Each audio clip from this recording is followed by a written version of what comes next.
आज की इस वीडियो में हम आपको एहसानुल्लाह साहब से मिलवाने वाले हैं। इनकी एज है 21 साल और इनको पूरी लेफ्ट साइड में स्टिफनेस है, नमनेस है और बर्निंग सेंसेशन पेन है। फुटबॉल खेलते हुए इन्हें इस तरह की काफ़ी टाइम मल्टीपल इंजरीज में कई दफ़ा गिरे हैं, ट्रॉमा हुए हैं, जिसकी वजह से इन्हें मसला आता है और ये वेट भी काफ़ी शिफ्ट करते हैं। 4 से 5 साल पुराना मसला है। सस्ते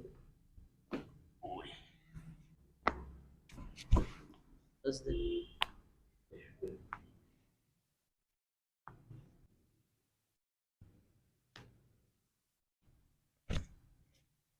और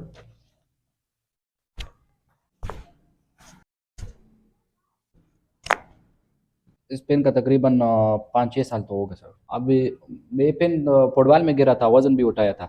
अभी मुझे समझ नहीं आ रहा है कि किसकी वजह से होता है ना। पूरे लेफ्ट साइड इस आंख से लेकर इस तरह पूरे पाँव नीचे तक जा रहे हैं। बिल्कुल सर, काफ़ी बेहतरी आई। ख़त्म नहीं हुआ है लेकिन बेहतरी आई है। बेहतरी आई है, ठीक। और जी। हमने आपको कोई दवाई नहीं दी, कोई टीका नहीं लगाया, कोई कुछ नहीं किया? कोई दवाई नहीं। Severe treatment